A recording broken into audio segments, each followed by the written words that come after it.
Sige, gusto ko lang magpasalamat sa mga lalaking ito na kasalukuyang nagtutulak ng bangbas dahil sumuko na talaga ito. At yung bus na yan ang nagdulot ng problema kay adult content creator Bonnie Blue doon sa Bali. O, totoo ba? Matapos ang usapan tungkol sa posibleng pagkakakulong niya ng ilang taon dahil sa paggawa ng pornograpikong material sa bansang mahigpit itong ipinagbabawal, kagagaling lang niya sa korte at nalaman na ang kanyang kapalaran, parusa at ang opisyal na bintang sa kanya. Baka magulat ka, may dadalhin tayong espesyalista sa imigrasyon para magpaliwanag. Welcome sa Sidebar mula sa Law and Crime. Ako si Jesse Weber.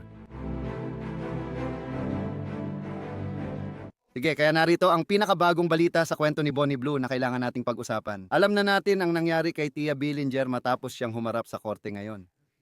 Ang 26 anyos na adult content creator na kilala rin bilang Bonnie Blue ay inaresto sa Bali dahil sa hinalang paggawa ng pornograpikong materyales. Nakakatakot talaga yon. Sa Indonesia, mahigpit ang batas laban sa pornografiya at imoralidad. Naguulat kami dahil may mga outlet na nagsasabing pwedeng makulong ng 15 taon ang lalabag sa ilang batas na ito. Sobrang seryoso at ang mga paratang dito ay nag-ugat sa paggamit niya ng isang truck na tinatawag na bang bus para mag-ikot sa Bali, di umano'y namumulot ng mga lalaki para di umano'y gumawa ng pornograpikong nilalaman. Yung School is Week, alam mo yon, kinukuha ang mga teenager. Sinundo ako kasama si Bonnie Blue ng bus sa Bali. Walang aircon.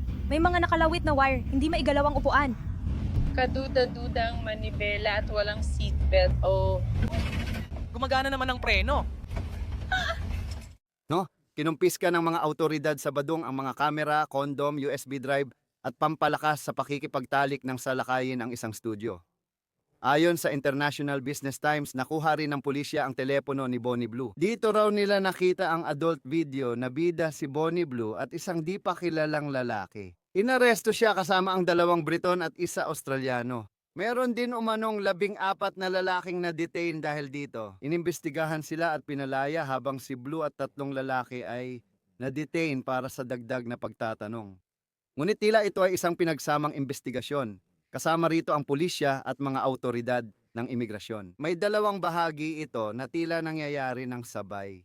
Nandyan ang lokal na hepe ng pulisya, si Mohamed Arif Batubara, na nagsabi na ang mga autoridad ay nagsasagawa ng pinagsamang investigasyon tungkol sa mga aktibidad na may kinalaman sa umano'y mga gawaing kriminal ng pornografiya o material na lumalabag sa kaayusan. Nagpatuloy siya at sinabi, habang nasa Bali, si Bonnie Blue, ibig sabihin si Bonnie Blue ay dapat naglalakbay pero sa halip ay gumagawa siya ng content. Ngayon, nagsimulang lumabas sa investigasyon ng pulisya na maaaring wala silang ebidensya na lumabag siya sa anti-porn na mga batas. Tungkol doon sa video na nabanggit ko, na tila nasa kanyang telepono. Ayon sa International Business Times, sinabi ng pulisya na wala namang hayagang kahubaran o ari na ipinakita sa video at hindi rin nila matukoy kung kailan o saan ito kinunan. Alam mo, maaaring no, hindi ito sa Bali kinunan o kung na-post man to online. Isang kinatawan ng pulisya ng Badong ang nagsabi ayon sa The Mirror na noong sinalakay sila, gumagawa sila ng collab content tungkol sa larong ang mananalo ay matutulog kay Bonnie Blue. Walang natagpo ang pornograpikong aktibidad o gawain sa collaborative content. Pero hindi pa siya ligtas sa problema dahil kailangan pa rin niyang humarap sa korte ngayon para sa mga paglabag sa trapiko at mga issue sa tourist visa. Ayon sa Badong Police, matapos ang 2 araw ng panayam, wala silang nakitaang pornograpikong elemento at lahat ng tinanong ay umaming nandoon sa studio para sa paggawa ng reality show content. Hindi ito pornograpikong material, kundi parang laro o reality show lang. Napag-usapan na natin ito dati sa sidebar. Ayon sa ulat ng mga autoridad at The New York Post, kinumpirma na sina Bonnie Blue at ang 3 lalaking nabanggit ay pinaghihinalaang inabuso ang kanilang residence permits gamit ang KITAS. Ito ay isang mahalagang dokumento para sa mga dayuhan na nananatili sa Indonesia ng matagal o sa mahabang panahon para magtrabaho at ayon sa kanila, ginamit daw ang tourist visa para gumawa ng komersyal na content. Tungkol ito sa paggamit ng tour bus para gumawa ng komersyal na content ng walang tamang permit. At saka, ayon sa International Business Times, mukhang yung lalaki na nagmamaneho ng bus na yon ay wala ring valid na international driver's license. Kaya ayon sa The Mirror, sinabi ng immigration chief sa lugar na ito na maling ginamit nila ang visa nila para gumawa ng content sa Bali. Hindi sila papayagang pumasok sa Indonesia ng 10 taon. Maaaring mapahaba pa yon. Kapag natapos na ng pulisya ang investigasyon, pagkatapos noon ipapadeport namin sila at ilalagay sa blacklist. At mukhang may issue rin daw sa bus. Iniulat ng The Daily Mail na ang bus ay tila hindi nabayaran ng buwis simula pa noong 2023. At habang sa rehistro nakalagay na puti ang kulay nito, pininturahan ito ng asul. Ayon sa The New York Post, binili ni Bonnie Blue ang sasakyan sa halagang $1,200. Ano ang mangyayari? Sinabi ko na lahat ito. Ano yung mangyayari sa korte ngayon?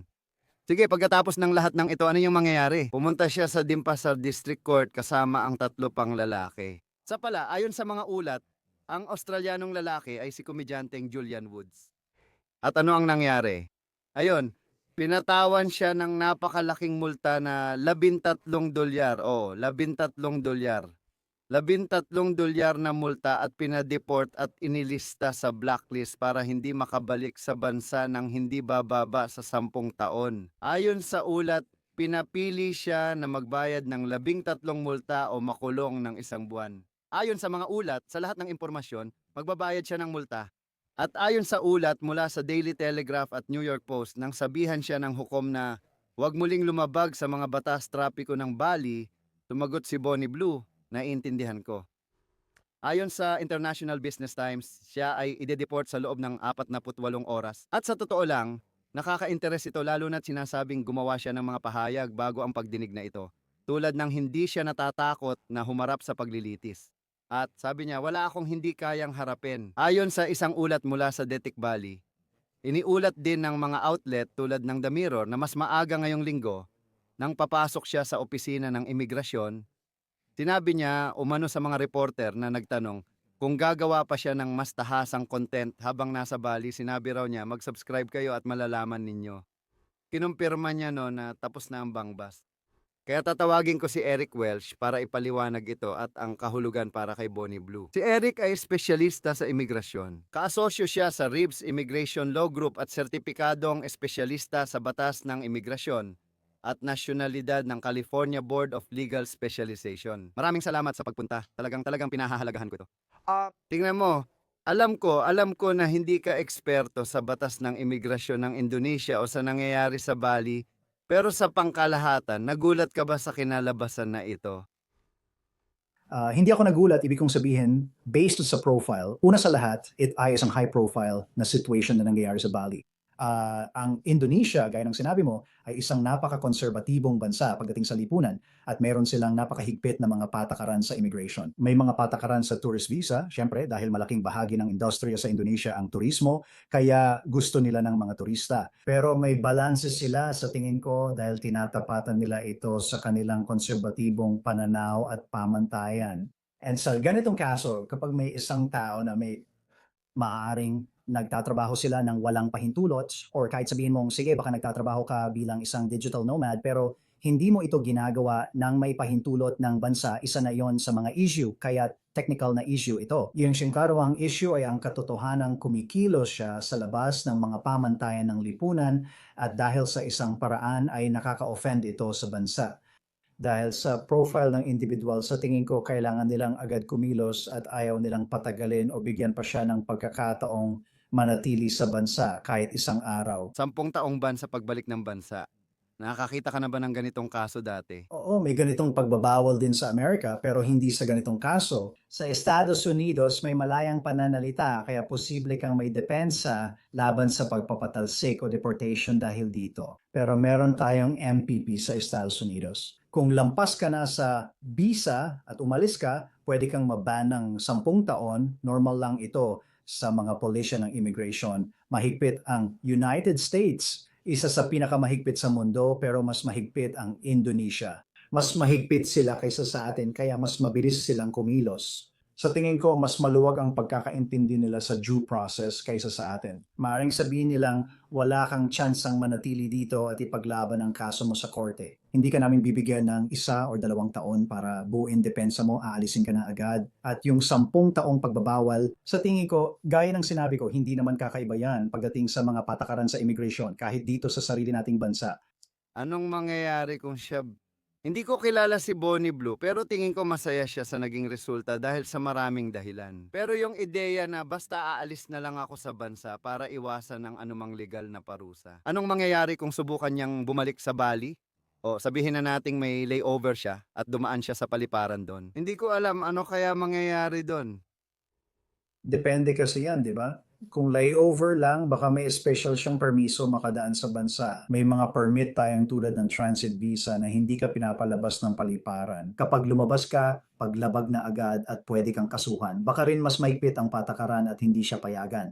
Iniisip ko na kung susubukan niyang pumasok muli ng walang permiso, kung hindi siya binigyan ng paunang pahintulot na makapasok, malamang ay agad siyang ipapadeport. Alam mo, may proseso kami dito sa Amerika, tinatawag itong expedited removal at meron ding reinstatement of removal. Big sabihin, kung na-deport ang tao at bumalik, hindi na kailangan ulit ang proseso. Ang Immigration and Customs Enforcement tagapagpatupad ng batas dito, pwedeng sabihin may warrant na at ipag-utos ang deportation mo. Pwede siyang mahuli kahit saan, pati sa border at wala na siyang tsansa sa anumang proseso. Malamang ipapadeport na naman siya. Maaari mo bang ipaliwanag sa ating mga manonood at tagapakinig kung ano ang ginawa niya para mangyari ito? Bakit ito malaking issue? Wala namang nahanap na ebidensya na gumawa siya ng pornograpikong material. Kung ganun, iba na sana ang usapan natin dito. Yung ideya na wala kang tamang bayad sa turista o wala kang tamang permit para magtrabaho, bakit ito malaking issue? Ano ba ang mali niyang ginawa? Ano ang nakikita natin sa Indonesia at sa ibang lugar? Bakit ito malaking issue? Sa tingin ko, sa isang banda, yung may mga pulisya tungkol sa pagtatrabaho ng walang pahintulot na halos lahat ng bansa ay may mga patakaran kung sino ang pwedeng magtrabaho sa kanilang bansa. Tama? Kaya ito ay para protektahan ang mga lokal na mamamayan ang kanilang kakayahang makakuha ng trabaho. Tama? Kaya may mga patakaran din tayo dito sa Amerika na nagsasabing, kung bisita ka lang dito, hindi ka pwedeng magtrabaho. Hindi ka pwedeng magtrabaho para sa isang Amerikanong employer. Hindi ibig sabihin nito na bawal ka ng maging digital nomad, tama? Kung nagtatrabaho ka sa dayuhan mong employer gamit ang laptop sa tabing dagat sa Miami, ayos lang yon. Mas mahigpit pa ang mga patakaran ng Indonesia tungkol dyan. Kaya kahit sabihin mong, tingnan mo, hindi naman ako nagtatrabaho para sa employer sa Indonesia. Hindi ako kumukuha ng trabaho mula sa isang Indonesian. Pwede pa rin sabihin ng Indonesia na hindi yon mahalaga dahil ang mga patakaran namin ay nangangailangan na i-pre-register mo ang kahit anong bagay kung saan kakikita ng pera base sa kahit anong ginagawa mo sa bansang ito. Alam mo ba kung bakit may ganong patakaran ang Indonesia? Sa tingin ko dahil ito sa sobrang konserbatibo at mahigpit nilang pulisya sa immigration. Binibigyan sila nito ng paraan, isang kasangkapan para paalisin ang isang tulad ni Bonnie Blue at i-deport siya dahil sa ginawa niya. Siguro sa Estados Unidos at karamihan ng bansa, normal lang yon na asal ng bisita, di ba? Iba ang ibig sabihin ng bisita sa kanila kaysa sa atin. Ano ang deportasyon? Paano ito ginagawa ngayon? Sa susunod na 48 oras, ano ang mangyayari sa kanya? Sa pagkaintindi ko, para sa Indonesia, napakabilis ng proseso. Kaya ang sasabihin lang nila, tingnan mo, wala ka na sa bansa. Maaaring bigyan nila siya ng pagkakataon na makasakay ng eroplano, mag-empake ng sarili niyang gamit, o kaya naman ay arestuhin siya, samahan siya, at isakay siya sa isang chartered na flight.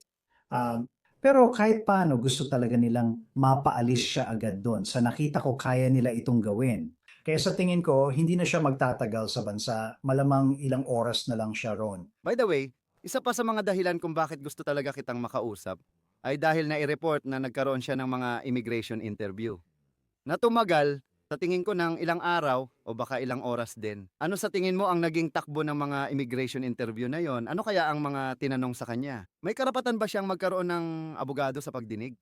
Ano ang hinahanap nila? Paano sila gumagana? Naririnig namin, hayaan mong sabihin ko, naririnig namin, madalas naming pinag-uusapan ang interview at interogasyon ng pulis. Paano naman ang itsura ng interview sa imigrasyon? Sa seeking clearance sa mga interviews sa immigration. Kapag ang Immigration and Customs Enforcement o kapag may iba mula sa Department of Homeland Security na gustong kausapin ang isang tao o kausapin ang isang kakilala ng taong iyon, ginagawa nila ito dahil bumubuo sila ng kaso katulad ng sa isang criminal na kaso pero ito ay isang civil na proseso kaya hindi ito criminal. At bilang isang civil na proseso, maring mas maluwag ito pagdating sa mga patakaran ng ebidensya at sa mga paraan ng pagtatanong at mga bagay na ganon. Halimbawa, pwede siyang ma-interview kahit walang abogado. Dahil katulad sa Estados Unidos, yung mga protections sa Constitution gaya ng Fifth Amendment at Sixth Amendment, hindi ito automatikong naangkop sa usaping immigration dahil hindi ito kasong criminal kundi isang civil na proseso. Kaya maaring may interview nila siya ng matagal kahit walang abogado at maaring tinatanong lang nila siya ng mga bagay para makabuo ng kaso ng perjury kung sa tingin nila magsisinungaling siya o kaya naman ay para makuha ang mga detalye na kailangan nila para sabihin nilabag mo ang aming mga batas kaya pwede ka naming i-deport. At sa tingin ko rin, and ito ay maaring maihalintulad sa kasong kriminal, yung mahahabang interview, yung alam mo na, oras-oras ng pagtatanong ay nakakapagod at nakakawala ng loob, at kadalasan nauuwi ito sa mga bagay tulad ng pag-amin. And sa konteksto ng immigration, yung pag-urong ng pag-amin o yung mga pagkakitaw na sasabihin mo na, tingnan mo, ayoko na lang gawin ito. Kung mabibigyan mo ako ng paraan para makaalis, tatanggapin ko yon. Kaya minsan, nagiging paraan lang ito ng pananakot, isang paraan ng pagdurog sa isang tao hanggang gawin nila ang gusto mong ipagawa sa kanila. Kung siya ay ipinagbawal sa Bali at sa totoo lang, iniulat na ipinagbawal din siya sa Australia, tama ba? Sa palagay ko, gawa-gawa lang ang ulat o may change org petition para hindi siya makapasok sa Australia. Kinansela ang kanyang visa nung 1 taon. Kung gumagawa ka ng ingay sa iba't ibang bahagi ng mundo at nakakakuha ng mga ban na ganito, naaapektuhan ba nito ang kakayahan niyang legal na makapasok sa ibang mga bansa? Well, hindi naman talaga, di ba? Alam mo, ang pulisya namin ay kung na-deport ka or na-ban ka sa ibang bansa, wala namang direktang epekto yon sa kakayahan mong makapasok dito sa bansa. Pero alam mo sa tingin ko, lalo na kung pinag-uusapan natin ay isang high-profile na situation, may mga bagay na malalaman kapag ang isang tao ay nag-a-apply na makapasok sa isang bansa. Kaya alam mo, maaring nag-a-apply siya ng visa para makapasok sa isang bansa sa Europa or sa Estados Unidos or sa iba pang lugar. Hindi rin nila agad sasabihin na alam nilang na-deport ka mula Indonesia kaya hindi ka nila papapasukin. Maaring itanong nila, bakit ka na-deport? Ano ang dahilan? Bigyan mo kami ng rason para tanggihan kang papasukin. Kaya, gaya ng sabi ko, hindi mo basta masasabi na hindi na siya makakabiyahe kahit saan. Pero sa tingin ko, dahil mataas na ang profile niya ngayon, tuwing mag-a-apply siya, sigurado akong masusuri siya ng mabuti. Nakikita mo ba ito? Itong mga issue tungkol sa mga adult content creator or kahit ang mga content creator sa pangkalahatan na kumikita ng pera mula sa mga mababagsik na prank ni stunt or mga gawain, pumupunta sa ibang bansa, napapahamak, nililimitahan sa pagpasok at nade-deport. Nakakakita ka ba ng mga ganitong kaso? Ibig kong sabihin, hindi ito pangkaraniwang situation, hindi ito madalas naming makita, pero nangyayari pa rin. Ang baba kliyente ko, mayroon kaming mga kliyente na na-deport dahil sa kanilang pananalita o dahil nainis nila ang gobyerno sa mga dahilan na hindi naman magre-resulta ng deportation o krimen sa Estados Unidos. At kaya naming ipagtanggol ang mga taong ito at makakuha ng visa para makapunta sila rito kahit na hindi sila pinapayagan sa ibang lugar. Hindi naman palaging tungkol sa paggawa ng pornograpikong nilalaman pero ito ay isang bagay kung saan may mga ideya tayo tungkol sa protektadong pananalita sa Estados Unidos at iba pang mga bansa sa kanluran na malayo sa mga patakaran sa mga lugar tulad ng Indonesia at iba pang bahagi ng mundo. Kaya maraming bansa ang magsasabi, tingnan mo, hindi namin isasara ang aming pinto sa iyo dahil lang sa isang bagay na ginawa mo sa ibang bansa na itinuturing nilang immoral. Hindi namin yon ginagawa. Kaya magkaiba ang aming pamantayan, moralidad at kaugalian. Maaring may paraan siya para makapunta sa ibang lugar. Kaya oo, may mga kliyente ako na kaya kong kunan ng visa na hindi makakuha ng visa sa ibang lugar dahil iba ang lipunan natin. Madali bang alamin ang mga batas ng ibang bansa bago pumunta roon?